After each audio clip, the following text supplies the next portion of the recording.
Hi, this is a follow-up to our class on February 12th.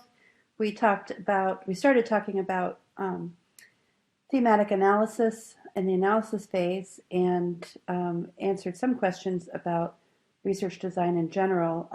There was a request, and a good one, to go over some of the issues on research design, proposal writing, and then also looking ahead toward your end of semester writing. So I wanted to address, it's definitely a chicken and the egg process, and I'll explain why in a minute, of following an interactive design. But in 663, you got started with a mini proposal. You've done an exercise of going back to that proposal and thinking about it again. And as we move forward over the rest of the semester, you're going to be continuing to come back to that proposal over and over. And I'll explain how that works. Okay, you've come a long way, and I know that there was some sense that you feel like you've been making mistakes, or that you didn't do things right, or that you didn't know what you were doing, and that's true. You were learning as you go. You are literally get that? Ha! You are building the plane as you fly it. Fortunately, we treat most of what you're doing right now as exercises, so it's okay to run into difficulty, to learn from it, and then when you go to do your dissertation research or future research projects, you'll be in a much better position. You've developed a lot of skills. You've learned how to do some interviewing. You've tried your hand at participant observation. You've refined the ideas you have about your particular area of expertise. All of that stuff is now coming together in your project. But you're not finished designing yet, and that's kind of the point of the rewrite of your research design, is to realize that now you have to add in the analytic component and revisit all the other components. I told you I would press you on this, but I want you to also consider, as you work on this, writing your proposal and rewriting your proposal and writing it up later in the term, to think about how confident you are in being able to teach how to design a qualitative research project or a research project using qualitative methods.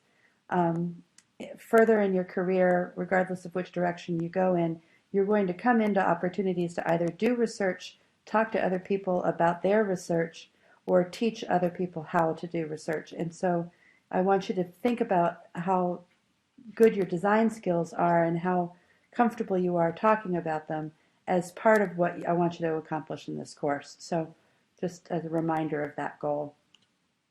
So for this class, for 763, this is just a refresher on where we're heading at the end of the term.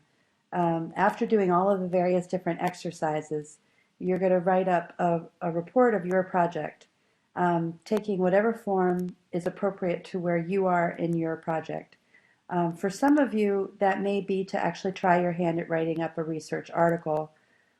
For others, you may turn around and go back to the beginning and write up a proposal from beginning to end, something that may actually turn into your dissertation proposal, or you may be in a department that's asking you to write up a proposal as part of your quals or comps.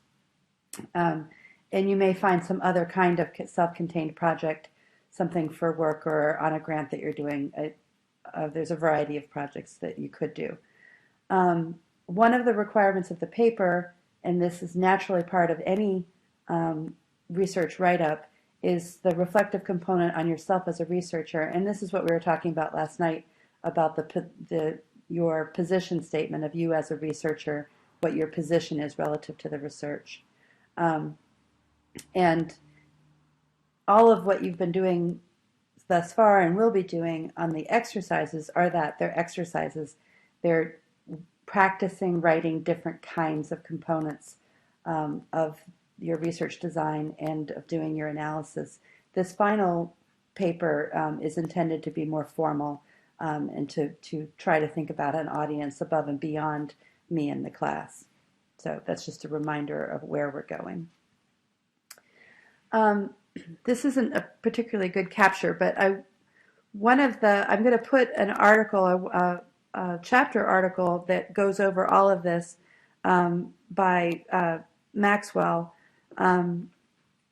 but what the rest of what I'm going to say about research design in this presentation is referring to Maxwell's work. So I'm basically going through the chapter and talking it through, and then you can read the chapter and think about it, and then you may have further questions we can talk about in class. But Maxwell talks about research design as being as having an interactive model, and he argues forcefully that your research questions, the design of your project should have a very tight relationship with the goals you have for your research, the conceptual framework you bring to the research, and the research questions that you're asking, and that those things are all tightly interactive and tightly connected. Then the methods that you use, how you ensure validity, or what I like to call confidence in your work and your research questions, those things are tightly coupled as well. And so your research design becomes a holistic design. You also may hear when we talk about qualitative research about how qualitative research uses emergent design. This is I think interactive research is almost a better way of talking about emergent design. It's not linear. You go back to the beginning and quite a bit, and I like to think of it as a whole. Part of what Maxwell talks about is making the design explicit, and this is the root of most of the comments that I made in your on your rewrites of your proposals. Making not only at the front end your goals and conceptual framework and research questions, really explicating all of that. And I know for some of you, you have placeholders for the literature and so forth. That's fine. If the structure is there and you know what you want to say, that's good. Let me talk about some of these pieces a little bit further. The goals for the research,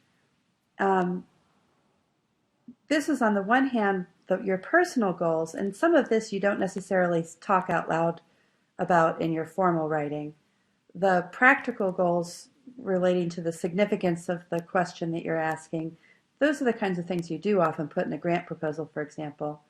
And this is the kind of thing where you have to try to explain in your introduction of your research, or even in the abstract if you're writing up your research article, of why is this particular question that you are examining compelling, either to your field or to society writ large. Then Maxwell talks about the conceptual framework as being what you think is going on. So given whatever the topic is, what do you think is going on relative to that problem? I also think it's helpful to think of what are your hunches, what are your tentative theories, and the theories and the hunches that you're bringing to your research questions. Those are derived from your expertise, sometimes as practitioners, but also what you bring from your disciplinary training. So this is you're pulling together things from the literature. Maxwell argues against calling it a literature review, and I agree with them because that sometimes gets misconstrued to say that the literature is the only thing that knows, or that you have to stay within the literature of education, for example, and can't go afield. If you think of it more as your conceptual framework is a story about what you think is happening and why. So if I think that rural Eastern Kentucky students' aspirations are in some ways constrained by the political economy of the labor market in which their families live, I'm making sense of a problem, underachievement, under academic achievement, by kind of developing a tentative theory of that there's a certain amount of social reproduction, and I won't go into a long term, but it's a systems theory where there's a center and periphery power differential in effect. Long story there, but that's my conceptual framework. That's what I bring to the problem of underachievement, a lack of educational achievement in rural Eastern Kentucky. So you're telling a story about what you think is happening and why, and then you're contextualizing your topic in that framework, which helps you redefine the research problem. So again, to talk about my work, A lot of people talk about the lack of educational achievement in terms of the percentages of people who have acquired a baccalaureate degree. I like to redefine that problem as being about the values that people hold for the credential and what they believe that credential will give to not only themselves but also to their extended communities. So I'm redefining the problem from the way it might be presented in government documents based on a conceptual framework that I bring to the study as an anthropologist, as an economic anthropologist and development anthropologist. The other piece is that some of you, when you talk about your conceptual framework or when you talk about the theory that you're using, you worry about whether you're finding the right theory. Um, and your conceptual framework is constructed, it's generated, it's not found. So you have to pull together ideas from different sources to construct the story that that tentative theory that you're using. And then that's going to lead you to your research questions. Remember, research questions are critical questions that can be answered through empirical study. It's not just a topic. What do you want to understand? How do you want to get a deeper understanding of what currently exists? How do you want to look at it from a different perspective that currently exists? These are evolving questions, and Maxwell talks about in the chapter how it's plausible to go into a research study not really knowing what the questions are until you start to get into the field. We talked about this in class last night. That happens. It's a little difficult as a dissertation because your committee wants to know what you're going to do. But research questions should be seeking meaning, and if we don't know what we don't know. So read the section in the Maxwell chapter about research questions carefully. I think for some of you who are kind of struggling to get your head around what exactly you want to study, this might be helpful. Okay. So the next sections of your proposal or the article will get into what will you do if it's a proposal, and what did you do. And in this, you have to fully explain, make explicit all of the decisions that you have made about your project, and then after you've been conducting your research, all of the decisions that you actually made. So if you're going to interview people, so first you have to make decisions about sampling. And for many of you, you jumped, and this is okay because you did your mini proposal, and it was a mini proposal, it wasn't a full thing. But you jumped right into where you were doing your study. Many of you didn't consider when. So if you're doing your study during the school year or during the summer or during the fall semester or the spring semester, and who you're going to talk to. Most of you described, I'm going to talk to 3 teachers. I'm going to talk to a group of administrators. But all of the questions of where is the site, why did you make that, why is that site appropriate, like I talked about when, and then in terms of who, if you're doing interviews,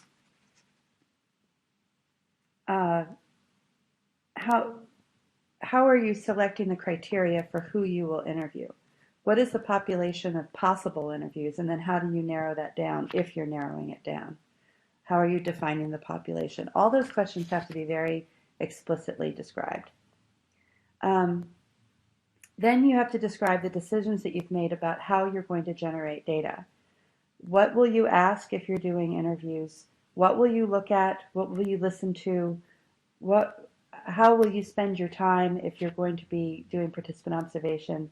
If you're finding artifacts, or if you're asking people in the field site to share with you artifacts that they have created, then which ones? All of the different questions about what data you might generate in order to get at your questions. You have to be very explicit about what decisions you've made. Okay. For interviewing specifically, what kind of conversations will you try to structure? So if you say, I'm going to interview people, well, what kind of interview? Is it going to be a highly structured interview? Is it going to be a loosely structured interview? And if so, why? What questions are you going to ask? You should always attach your interview protocol that lays out, what you anticipate asking just explicitly. But in a write-up, you can also give a kind of synopsis of that. Of I'm going to talk to the teachers about um, what they think they're doing when they give this assignment. I'm going to talk to the administrators about what they remember about the events of 1968 or whatever the questions are. The reader should come away from reading that section of your methodology with a really thorough understanding of how you went about talking to people. Same thing with participant observation. If you're going to do participant observation in the classroom, or if you're going to go to an event and do participant observation at that event, what will you be looking for? What is your reason for being there? What are your goals? You can lay all those things out as explicitly as you can, um, and that will help the reader who's potentially approving or funding your research understand what it is you're going to do. And if you are doing the write-up phase, of course it's past tense, and you can talk about what it is that you did and why. Same thing for artifacts and any kind of materials that you may be analyzing that way. Okay, then you have to make decisions about data analysis. How will you make sense of the data? And this is the core of what we're doing this semester. So you may not yet know how you're going to do data analysis. That's why we kind of stopped your rewrite of the proposal at that point. So you have kind of a placeholder right now. But you already should be thinking about the unit of analysis that you'll be analyzing. How are you going to be thinking about the data? These are questions that from this point forward you're really going to think about in depth, and by the end of the semester you should be able to write a proposal in which you describe what you would do if you were going to do a further study, or if you're writing up your research you can look back and explain how it is that you decided to analyze the data in this particular case. Okay, validity refers to what Maxwell says, thinking through how might you be wrong about what assertions you're making, or in a positive way, why should the reader be confident that you are right? Remember that you're always going to be taking the stance that you are presenting a representation of what is happening, that you're not trying to say that this is the be-all and end-all truth. Rather than thinking about how you as a researcher might bias your research, you need to be clear about the position you take relative to the research, and that's what we talked about last night, about your position as a researcher. So in your proposal or your write-up, you need to make sure that you make your position clear as a point of validity. Again, you're not trying to do away with bias. You're trying to be transparent and open, which will make your work more reliable. Similarly, how you go about generating the data influences what you produce. So clear explanations of that process helps the reader in the future when you're writing up the article, or you as you're doing the research, understand the meaning-making process. So if you're asking people questions about a particular topic in a particular way, and they answer you in that, reflecting back that particular way of asking the question, that in itself is part of your design. It's not, and you need to take that into account. It's not wrong. It's something that you need to understand as part of your design and work with it. Ways of increasing the confidence in your assertions are to be sure that you have a deep level of engagement with the context being studied. I know that you probably talked last semester, and we may talk some more about the level of engagement in the field. In anthropology, that used to refer to the length of time, but some people argue that it can be the intensity of the engagement, how closely you work with the data in the field.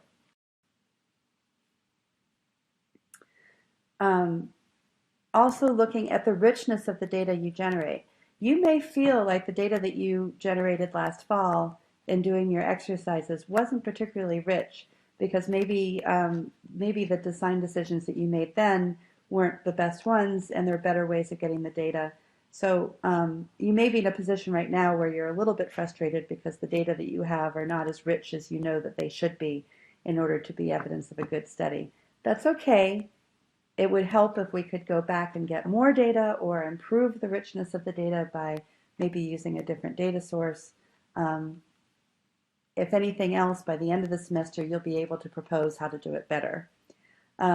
Another way of improving the confidence in your work is by what we talked about last night with member checking and getting the emic perspective of the story you're building um, checked. When you are finished doing your research and you're writing your assertions, which you're going to start practicing in exercise 4, um, you're trying to tell what I think of as a plausible story. Um, of course, it can't be generalized to other cases the same way that we do when we test a hypothesis in a controlled experiment. But you're trying to create a plausible story about your case that might help us understand what might be happening in other cases. In other words, your conclusions could be transferred to other settings as new hypotheses to be tested, not that they are true of those other settings. They talk about theoretical generalizability, and that's what we're looking for, is we're making meaning, we're adding to what we know about the world around us, and that's the goal, to explore the world and to make meaning of it. And hopefully we can then transfer some of what we've learned to other settings um, as a way of asking new questions, but not as a way of answering questions. So go through the Maxwell article and think about whether, to what extent you have done the various different steps that he talks about. And again, how comfortable you would be explaining them to someone else if they were trying to design a study and you were helping them with that. And we'll talk more about the actual structure of the final assignment that you do um, when we get closer to the end of the term after some more of our exercises. Okay, thank you, and I'll talk to you soon.